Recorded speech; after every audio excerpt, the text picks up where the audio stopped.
Hey everybody, it's PJ from Saber Tactical. Last year at the British Shooting Show and then at IWA, we were proud to display the chassis for the FX King. It's a super awesome chassis, great looks, great shooting platform, and certainly all the features you want. But we immediately got questions about whether or not other variants within the King Panthera Dynamic family could go into the chassis.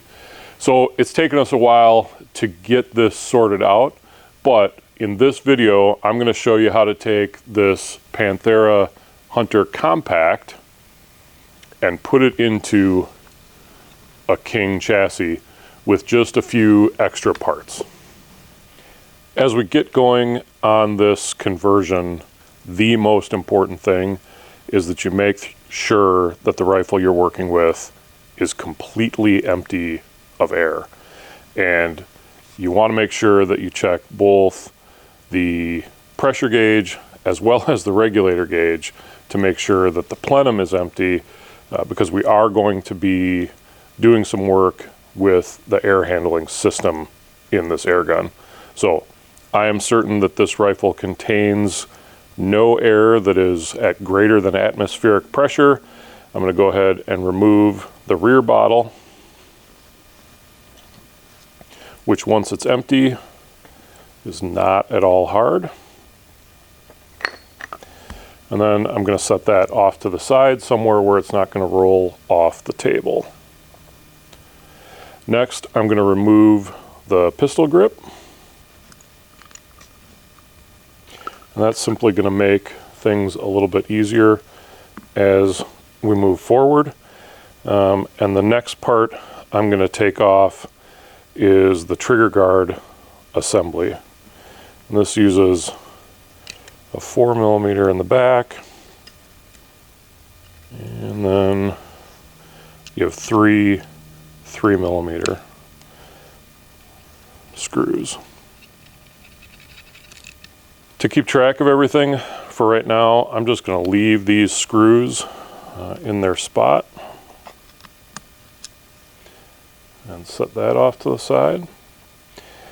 And here we come to the first tiny thing that is super easy to lose. It's going to be necessary to remove the spring and ball detent that make the safety mechanism work. These are tiny parts and they're easy to lose. So I'm going to utilize a magnetic parts tray, and I am going to just dump those guys out. And it looks like the spring went, and there goes the ball. So we don't want to lose those guys. So you definitely need to make sure you keep that safe somewhere where it's not going to fall out. And what's held those in place and applied the pressure to make the detent work is that trigger guard. And as we move forward with the conversion, we're actually going to replace that. The next screw we're going to pull out is the one that attaches on the back side of the safety switch. This does require that you sort of hold the safety in place while you back this off. This is not a super tight screw. Just need it tight enough to hold everything together. So I'm going to take this, going to not lose it. I'm going to pull the safety bar out. You'll notice that the point of the safety lever is opposite of this cutout. You may want to remember that for later. So I'm going to take the screw and just get that threaded in there a little bit. You're not going to use this piece in the conversion. We're going to replace it. So you need to put this somewhere safe so that if you need to convert back, you still have it. Before we move further, I want to talk a little bit about other variants that you might want to do this conversion on. This is the FX Dynamic, and it shares a lot of DNA with the Panthera Hunter. Most notably, the action. If you were going to do this conversion on a Dynamic, it would be nearly the same, except you would start by taking off the front rail. And there are bolts under here that you would take off, remove this piece, then you could remove the grip and the trigger guard, and you'd be in essentially the same spot we are now, except you'd be one step ahead with the Foster port installed up front. And instead of taking off this back stock, which we're about to do, you'd actually have the easier job of simply removing the tank, obviously making sure everything is devoid of air, and then taking out this block, which you'll see is eerily similar to the one we have on the Compact. So this conversion is very similar between the two rifles, similar enough that we're only going to do the one video, and it's going to be on the Compact version. The next 4 screws to remove are these 4, and this is basically a 2-piece cover that, well, covers 2 of the other screws we have to take off. So this is kind of a cosmetic covering here.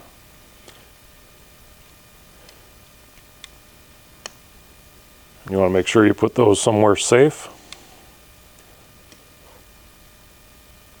Just pops off like that. We can get the other side.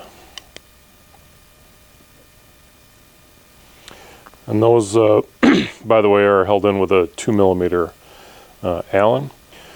So the rear stock, which has a passage for air to move through it, and that's why we have to degas the whole gun in order to do this conversion, but it's held on by 4 screws that go through this block into the action. And these are 3mm heads.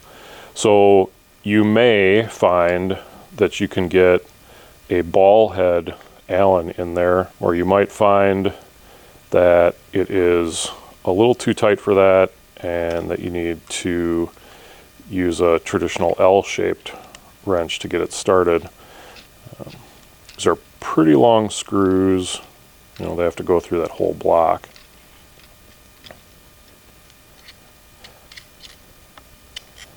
So you want to set these somewhere where they're not going to get lost. My preference is to work on the bottom ones first. And if you're watching this video to do the conversion in reverse, I would actually put all 4 of them in until they bottomed out. And then I would kind of tighten them down in a star pattern like you're putting lug nuts on a car. And what I'm going to do is get this first one loosened, and then I'm going to loosen the second one. Now you need to be kind and supportive to your rifle here, because there is the possibility that as you take one out, you kind of got to remember that you're now holding everything together by one steel bolt threaded into an aluminum body. We do not want to damage these threads.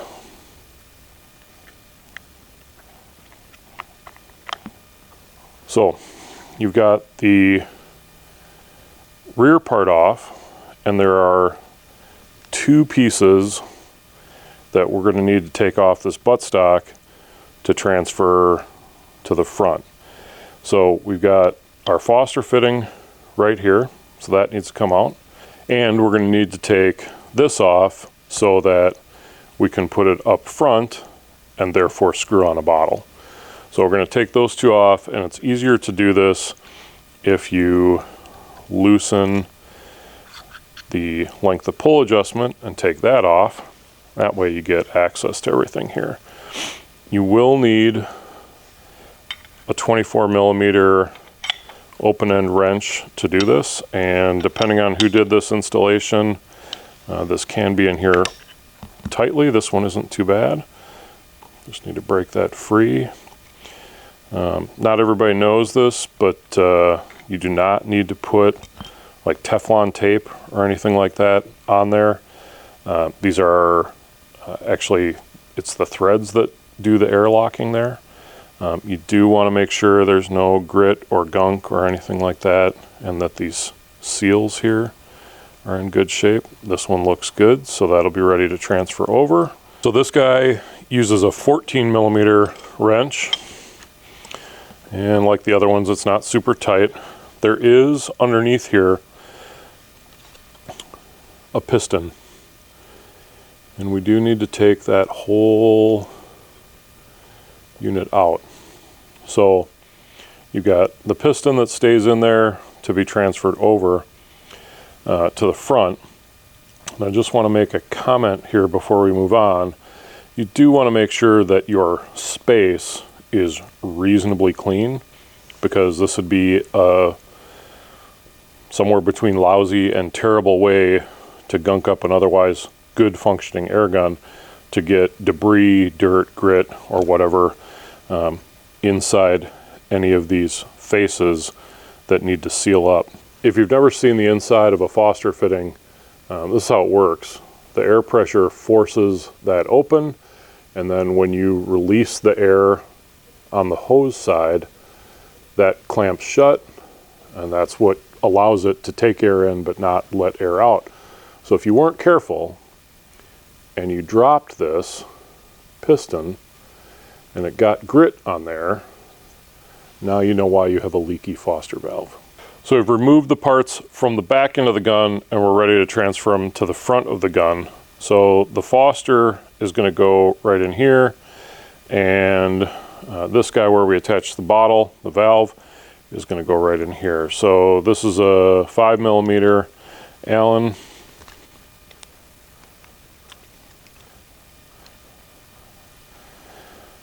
My advice, when you take this out, you're going to find that it will fit very neatly in the space we took it out of on the buttstock. You don't have to tighten this all the way down, but it's a good place to keep it and keep it clean. And when we take this guy out, I'm going to put it right there. So again, I know where it is, it's not getting lost, and it's staying clean and not damaged at all. So there's a little bit of grit around there, get rid of that. Remember, this is a 24mm wrench. Do not have to put tons and tons of pressure on that. It's not like that's going to make it more leak resistant. Just snug it down at the bottom. If you're looking, that's about all the pressure I'm putting on it. A 4mm to get this one out. Now on this end, this does have what's called a Dowdy seal on it. I have a new one of those that I'm going to put on my Foster inlet.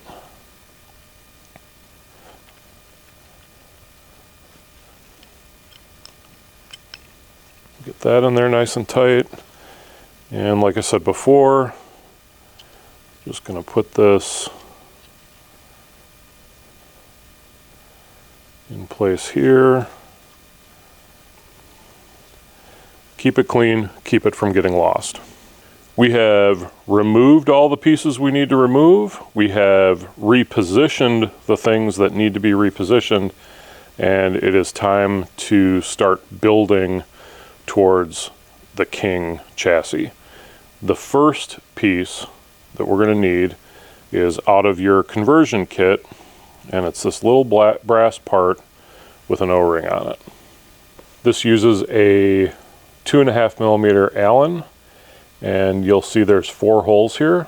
The 4 holes in this kind of rectangular pattern, that's what held that block on. This cutout here is for your hammer when it comes back, and this is actually our air passage. So there's an O-ring. We want to put a very small amount of silicone grease on that. Do not have to goop it on there.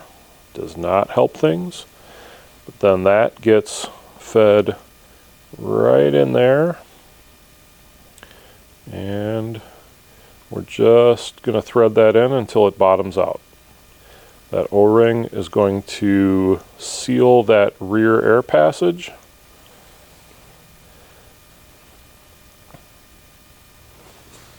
And once that's done, we can turn our attention to reinstalling the safety. So the big thing that we've had to work out is a conversion from the Panthera Dynamic, and I believe actually the brand new, at least as of this filming, King value package uses this smaller one-piece safety. So this is all one unit from the screw all the way to the paddle. In order to get the length you need to pass through the chassis body, this actually needs to be longer. So there's a two-piece unit, and what happens is you screw it in to the to the gun prior to putting it in the chassis, and then once it's in the chassis, you put this through and screw it together, and now you have a working safety. First step of getting the safety mechanism reinstalled is putting the post in. And if you remember, on the one-part safety, when the point is going towards safe, the cutout is facing to the back. So I'm gonna drop that in that way, and that means the keyed piece is sort of parallel towards safe. I'm going to try and keep it in that orientation because it's going to make things a little bit easier later. I'm going to put my thumb on there and then drop this screw in to get it started. It's a 2mm Allen key, and this does not have to be super tight. We don't want it to walk on us. What you can do if you have trouble tightening it is put that in, and then relying on sort of the key to hold it in place, you can give it just a little extra. And then I'm going to go to my ball bearing. If you remember this guy, I'm going to drop that in, and then I'm going to put the spring on top of it. In your conversion kit, you have a little metal bar that looks like this. That's actually what we're going to use to hold this down. I'm going to put that over like that, and grab the screw.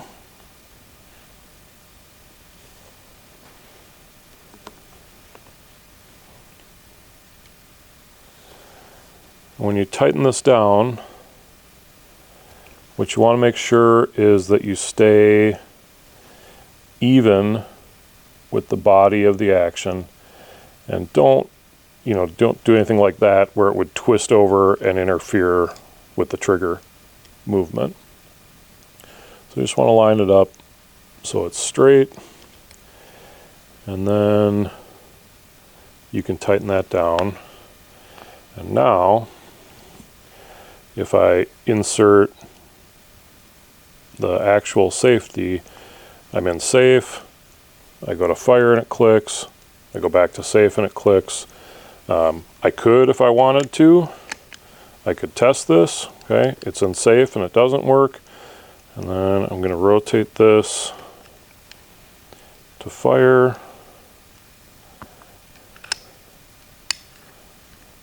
and it works. So I know this is good to go, ready to slide into the chassis. This is all tightened up, and it's not interfering at all with trigger movement. There are 4 bolts that are holding the action into the chassis.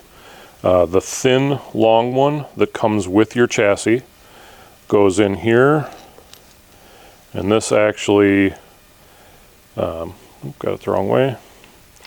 This actually kind of sits in the back and holds it down in there.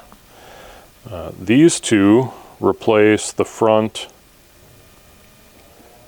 trigger guard bolts, and then this one, which comes with your conversion kit, goes through the chassis into that hole right there. Before we do the final installation and start attaching screws, there is one thing I want you to check for yourself on your trigger. Depending on what model you started with, you may find that when you test fit this, the trigger is either too low, meaning the shoe is too close to the action along this post, or when you have a grip installed, you may find that the trigger is too far forward in the trigger guard, and both of those things can be adjusted. So if you want to move the shoe, you need a 1.3 millimeter Allen. You can loosen that, and you can move that shoe to a better position. And then if you want to move the blade back or forward, and you're probably going to move it back, it's a 1.5. You loosen that, slide it to where you want it to go, and then tighten that down. And the reason I suggest you do this before you start screwing everything together is that once we have it in the chassis, you lose access to this. You can still adjust this one, but you will, because there's metal in the way, you won't be able to get to that bolt right there. So now I have this. Again, I recommend kind of test fitting, but I have that trigger in a much better position for firing. So something to check. Gonna make sure everything is lined up properly as I put this in, and then I'm gonna start dropping in some screws. These go in there, and that's a 3 millimeter. I'm just going to screw that till it gets to the bottom. And then I'm going to drop in this guy. Oop, that's a 4. And then I can roll it over, drop this in. That's a 3 again. And before I go any further, I'm going to test fit the safety. Again, when I left it, it was in the fire position. I want to make sure that drops in and moves smoothly from fire to safe, and I want there to be that little bit of clickiness to it. On this particular build, the hole for the safety was a little tight for it was perfect for the barrel there, but it was just a little tight. So we took a 7 millimeter reamer and we just opened that hole up a little bit. So if you get to this point and you put this in here and it binds in any way or just doesn't seem to be like perfectly right and click, click, click back and forth, take it out, put it in a vise, get a 7 millimeter reamer bit or the Imperial equivalent, open that up just a little bit, and should work just fine for you. But we can go ahead and tighten this down. If it binds at all, the issue is that that hole is a little bit too small for your particular build. And that is one of the challenges of doing a conversion from one platform to another platform, that you may just have to do that for yourself. Now I'm going to go back and I'm going to tighten all of these down. Do not have to apply loads and loads and loads of torque. I am not taking wrenches and using the long end to crank on them. It doesn't require that much force. Then we can go ahead and attach the trigger guard and grip.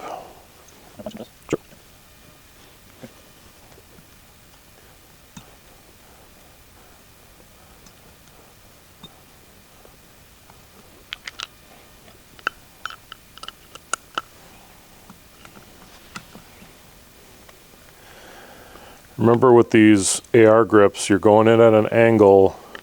This is probably the easiest screw in the whole thing to cross thread. It should go in smoothly, and if you feel any resistance as you put in an AR grip, back it out and make sure your threads are nice and straight going in there, because steel screw, aluminum chassis, you know which one wins. Don't want you to strip that screw out. And we are installed. So we can go ahead and put a bottle on and wrap this baby up.